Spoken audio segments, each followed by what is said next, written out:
चलिए तो अब सेकेंड टाइप पे आते हैं, इंटरस्टिशियल डिफेक्ट।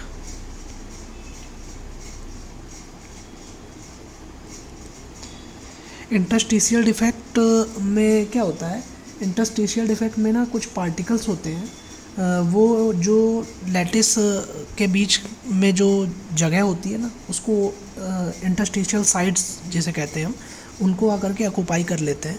तो वो आकर के जब किसी क्रिस्टल में की इंटरस्टिशियल साइड में कोई पार्टिकल्स आते हैं तो डेंसिटी इंक्रीज़ हो जाती है। तो एक पॉइंट हम लिख लेते हैं, ऑक्यूपाई द इंटरस्टिशियल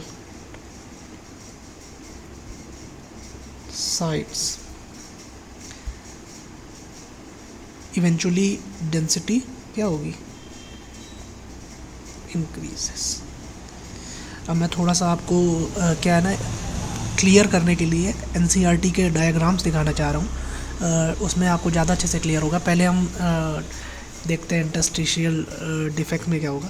ये देखिए, जैसे ये कोई क्रिस्टल है ना, ये इसमें इस तरीके से जो पार्टिकल्स हैं, जो एलिमेंट्स हैं वो अरेंज है। मान लीजिए NaCl का क्रिस्टल है तो Na है, Cl है, NaCl ऐसे ऐसे अरेंज है, और इसकी ये इंटरस्टिशियल साइड पे आ गए कुछ कॉन्स्टिट्यूएंट पार्टिकल्स, ये इन्होंने आकर के जगह घेर लिया और डेंसिटी को इवेंचुअली बढ़ा दिया है। इसी तरीके से वैकेंसी डिफेक्ट में भी मैंने बताया आपको कि क्रिस्टल के अंदर से ही पार्टिकल्स चले जाते हैं। उसमें क्या है, बाहर का कोई नया एटम आकर के जो है क्रिस्टल को ऑक्यूपाई करता है, क्रिस्टल की लैटिस साइड को ऑक्यूपाई करता है। इसमें हमारे पास जो पहले से थे, मान लीजिए NaCl का क्रिस्टल है तो Cl माइनस ही चला गया, या फॉर एग्जांपल Na ही चला गया, तो इसमें ऐसा था। फिर इसके बाद अब आ जाते हैं तीसरे टाइप पे, जिसका नाम है फ्रैंकल डिफेक्ट।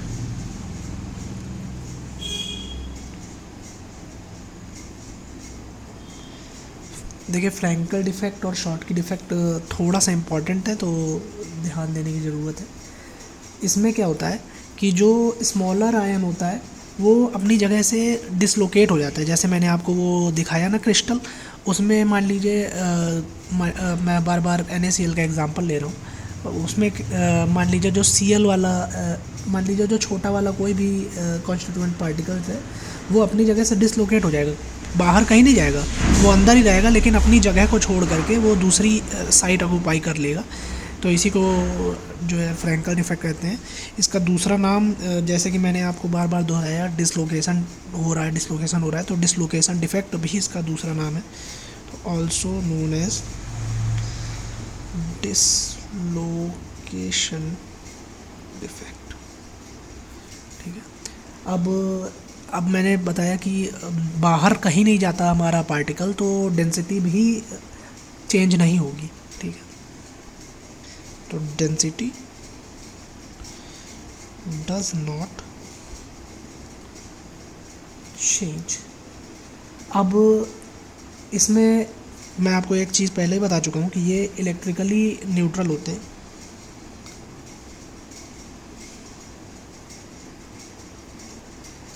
अब इसमें NCERT के अंदर ना एक बढ़िया पॉइंट लिखा हुआ है, मैं आपको बताऊंगा ना, उससे आपको फ्रैंकल डिफेक्ट के बारे में काफ़ी कुछ क्लियर होने वाला है। तो उसमें ऐसा लिखा हुआ है कि मान लीजिए कोई एटम है, वो किसी स्पेसिफिक जगह पर लैटिस किसी ऐसी साइट पे है। अब जब फ्रैंकल डिफेक्ट होता है ना, तो वो अपनी जो ओरिजिनल साइट है उसको छोड़ करके दूसरी साइट पे चला गया।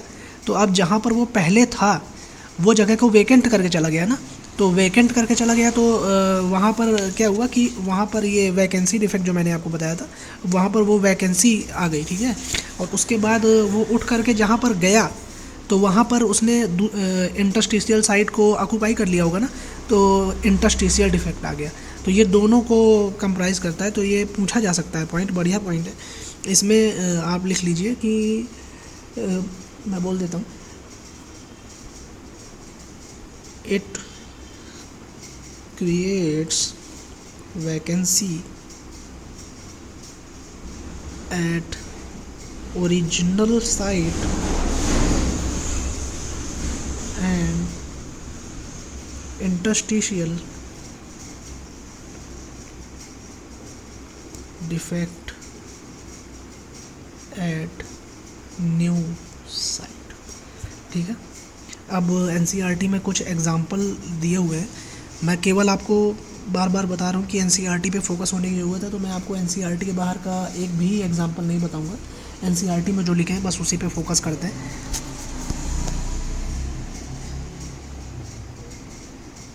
तो पहला दिया हुआ है ZNS, फिर दिया हुआ है AGCL, फिर दिया हुआ है AGBR और AGI। एनसीईआरटी में एक छोटा सा पॉइंट और लिखा हुआ है इसके बारे में कि जो इनके साइज़ होते हैं ना, मान लीजिए ZN है प्लस ZS माइनस, तो इसमें इनके साइज़ में ज़्यादा डिफरेंस होता है, लार्ज डिफरेंस होता है इनके साइज़ ऑफ साइजेस में। ठीक है, तो अब चालू करते हैं, शॉर्ट की डिफेक्ट में आ जाते हैं। देखिए, मैंने आपको वैकेंसी बता दिया, इंटरस्टिशियल बता दिया, फ्रैंकल बता दिया, अब शॉर्ट की में आ रहा है। ये सारे के सारे किस में आते हैं? स्टाइचियोमेट्रिक में आते हैं। ठीक है,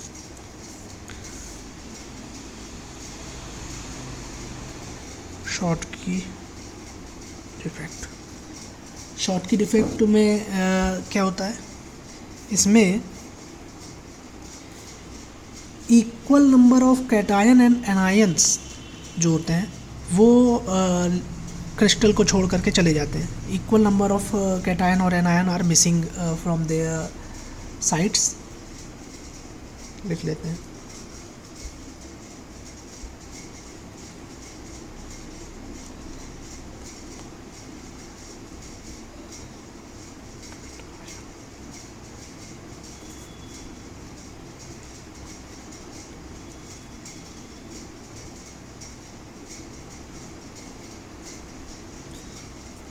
ठीक है, इसके बाद जो मैंने इसमें आपको बताया कि इनके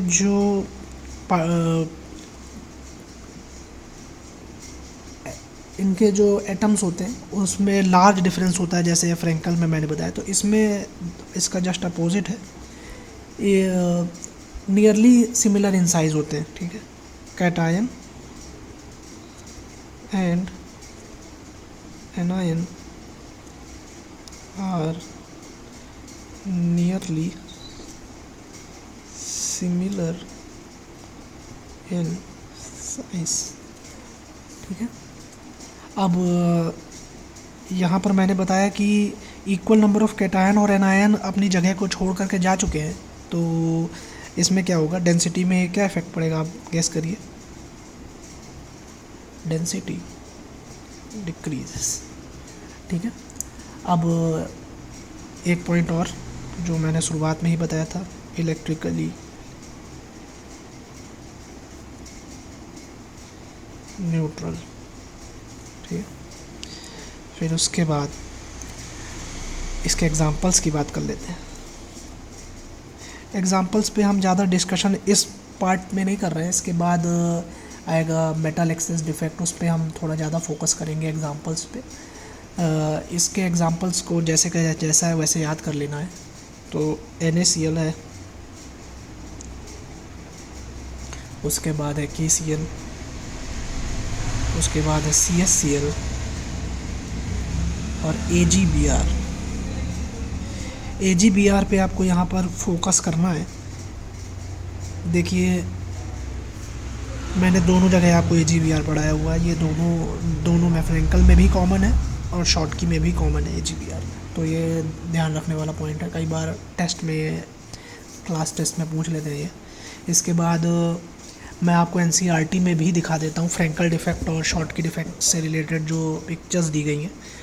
मैंने फ्रैंकल डिफेक्ट में आपको क्या बताया, ज़रा मेमोराइज़ करिए।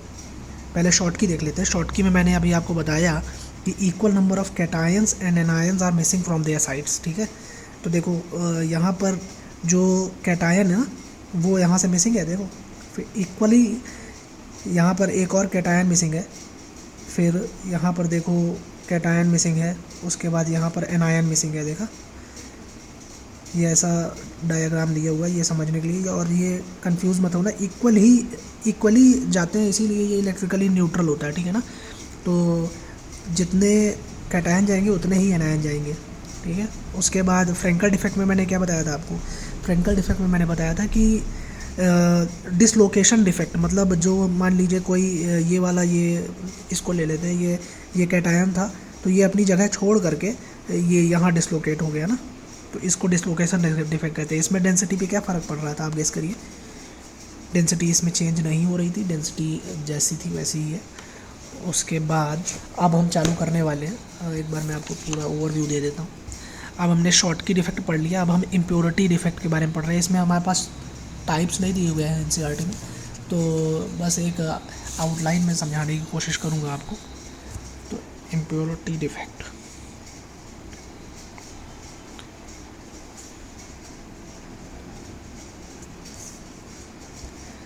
एनसीईआरटी में इससे रिलेटेड एक एग्जांपल दिया हुआ है, थोड़ा समझने की कोशिश करिएगा। NaCl का जो क्रिस्टल होता है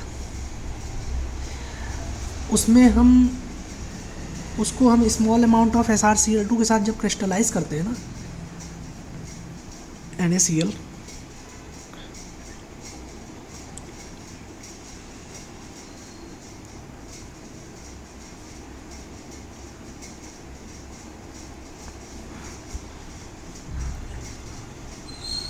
SrCl2, ठीक है। तो SrCl2 क्या करता है ना, SrCl2 के को जब हम ब्रेक करेंगे तो Sr+2 आएगा। तो ये क्या है, जितना इसके ऊपर पॉजिटिव चार्ज है ना, ये उतने Na को उस जगह से हटा देगा, ठीक है।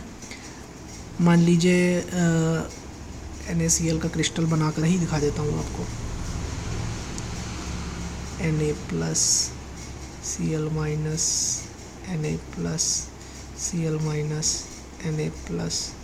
Na+Cl-, यहाँ पर Cl-,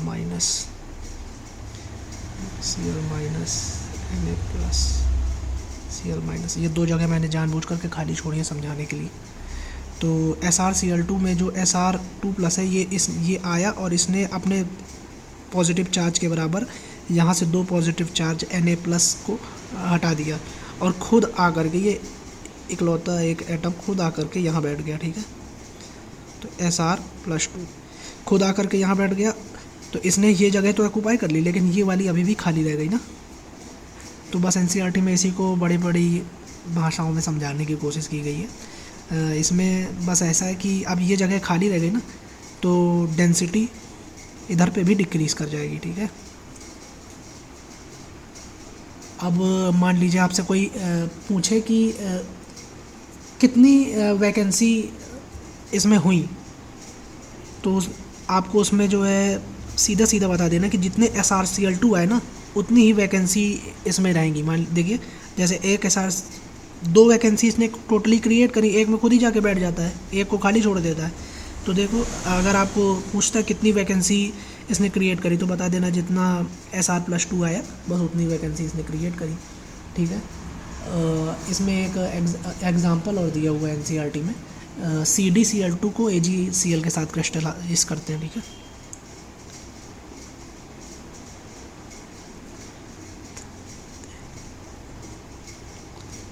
बस, तो इम्प्योरिटी इफेक्ट में इतना ही है। अब इसके बाद मैं आपको और दिखाता हूँ।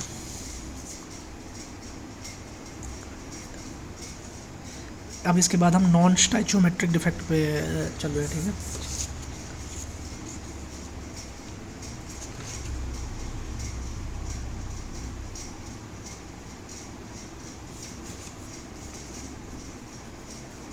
मैंने शुरुआत में आपको बताया था कि नॉन स्टाइचियोमेट्री में स्टाइचियोमेट्री पे डिफेक्ट स्टाइचियोमेट्री गड़बड़ हो जाती है, और इसलिए इसमें ऐसा होता है क्योंकि जो इसमें रेशियो है कैटायन और एनायन का, वो डिस्टर्ब होता है, ठीक है। तो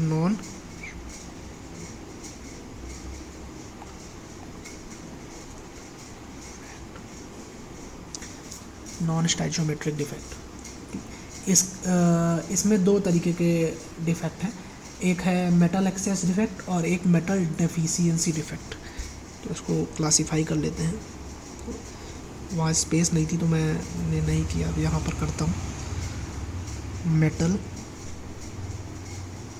access defect on metal, deficiency defect.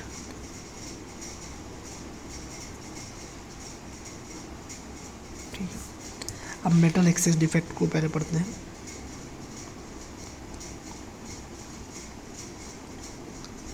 Metal excess defect में भी दो तरीके से दिया हुआ है। सबसे पहले हम बात करते हैं मेटल, मान लीजिए मेटल एक्सेस है, ठीक है, तो एनायनिक वैकेंसी आ जाती है। तो due to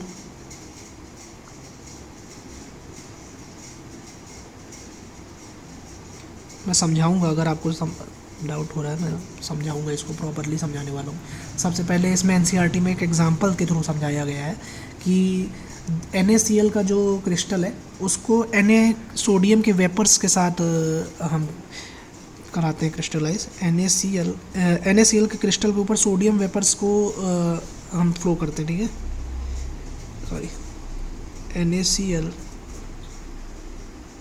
with Na vapours.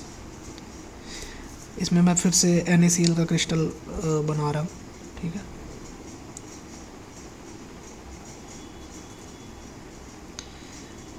यहाँ पर ये Na सोडियम वेपर्स है, ठीक है, इसकी सरफेस से हम ले जा रहे हैं Na वेपर्स। Na वेपर्स को जब तोड़ते हैं ना तो Na प्लस निकलता है और एक इलेक्ट्रॉन निकलता है, ठीक है।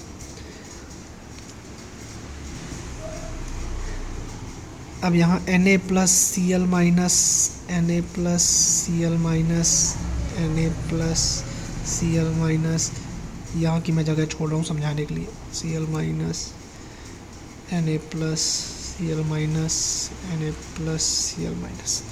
अब क्या होता है ना, Cl यहाँ पर धोखा दे देता है Na को और अपनी जगह छोड़ करके ये बोलता है कि मैं तो जा रहा हूँ सरफेस में जो Na है उसके साथ रिएक्शन करूँगा। तो ये यहाँ से सॉरी मैंने Na दिखा दिया है, आई एम सो सॉरी। यहाँ Na तो वैसे ही रहेगा, Cl जाता है यहाँ से, ठीक है। Cl अपनी जगह छोड़ करके सरफेस में जो Na है ना उसके साथ रिएक्शन करने में चला जाता है, ठीक है। ये यहाँ पर जो Cl था वो अपनी जगह छोड़ करके सरफेस वाले Na के पास आ गया, ठीक है। और जो ये इलेक्ट्रॉन था ये यहाँ से इस खाली जगह पे आ गया। समझ में आ रहा है आपको? इसमें मैं बताना चाह रहा हूँ कि यहाँ पर इस क्रिस्टल में सब कुछ नॉर्मल था पहले, NaCl NaCl NaCl NaCl NaCl सब ऐसे क्रिस्टल में अरेंज था। इसमें फिर हमने क्या किया, Na की वेपर्स इसके सरफेस से हम ले गए। Na की वेपर्स में क्या था, Na प्लस था और एक इलेक्ट्रॉन था। अब Cl यहाँ पर धोखा दे करके इस जगह को छोड़ करके चला गया सरफेस की Na के पास, और सरफेस की Na के साथ इसने बना लिया NaCl। और यहाँ पर जो इलेक्ट्रॉन था ये वाला, ये यहाँ से उठ करके यहाँ पर इसने ये स्पेस को ऑक्यूपाई कर लिया, ठीक है। बस यही NCERT में बताया हुआ है।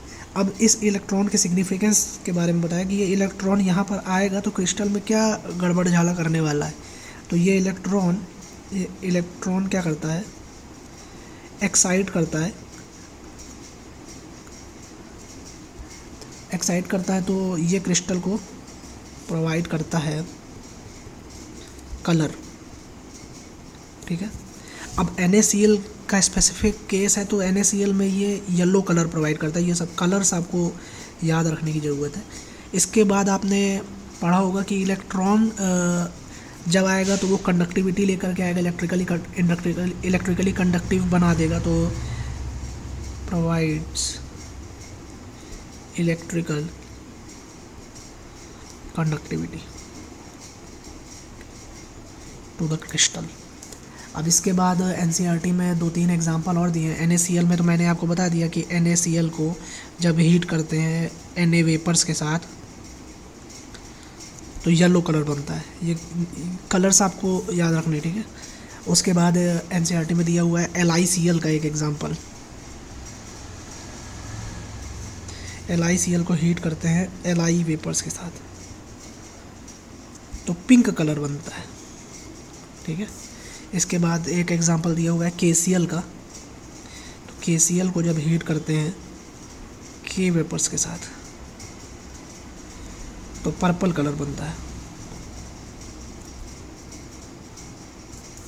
ठीक है, अब हमने ये पढ़ा ड्यू टू एनायनिक वैकेंसीज। अब इसमें एक और सेकंड टाइप है कि एक्स्ट्रा कैटायन इंटरस्टिशियल साइट पे आ जाते हैं। ठीक है, तो due to presence of extra cations at interstitial sites। ठीक है, अब इसमें आप ZnO के बारे में जानते होंगे। ZnO का नॉर्मली अगर देखें हम ZnO के क्रिस्टल का कलर वाइट होता है। ठीक है, इसमें बहुत शॉर्ट में समझाने की कोशिश कर रहा हूँ, आप बिल्कुल डरने की ज़रूरत नहीं है आपको कि मैंने कोई पॉइंट मिस किया है। NCERT का एक एक पॉइंट मैं लेकर के चल रहा हूँ। ठीक है, तो ZnO का जो कलर होता है ना वो वाइट होता है। अब इसको हम अगर हीट कर दें, इसको अगर हम हीट करते हैं तो Zn+2 में ब्रेक हो गया। ठीक है, और हाफ O2 में ब्रेक होता है और 2 इलेक्ट्रॉन निकल जाते हैं। ठीक है, अब क्या होता है कि जब ये मान लीजिए ये क्रिस्टल था, इसको मैंने हीट किया, Zn+2 में ब्रेक हो गया, ऑक्सीजन रिलीज़ हो गई। अब ये Zn+2 ना क्रिस्टल में एक्सेस में हो जाते हैं। ठीक है, अब ये एक्सेस वाले जो है ना ये इंटरस्टिशियल साइट्स पे जा कर के बैठ जाते हैं। Go to interstitial sites, interstitial sites पे चले जाते हैं। ठीक है, और जो 2 इलेक्ट्रॉन है ना, ये जैसे मैंने आपको शुरुआत में बताया कि ये वाइट कलर रहता है, तो इन 2 इलेक्ट्रॉन्स की वजह से कलर भी इम्पार्ट हो जाता है क्रिस्टल में, हल्की सा येलोइश टिंट आ जाता है। ठीक है, तो ये कलर भी NCERT में दिए हुए हैं। ठीक है, उसके बाद अब जैसे कि ये Zn+2 आकर के इंटरस्टिशियल साइट में बैठ गया ना, तो इससे क्या होता है कि फार्मूला ही चेंज हो जाता है क्रिस्टल का। तो इसको हम न्यू फार्मूला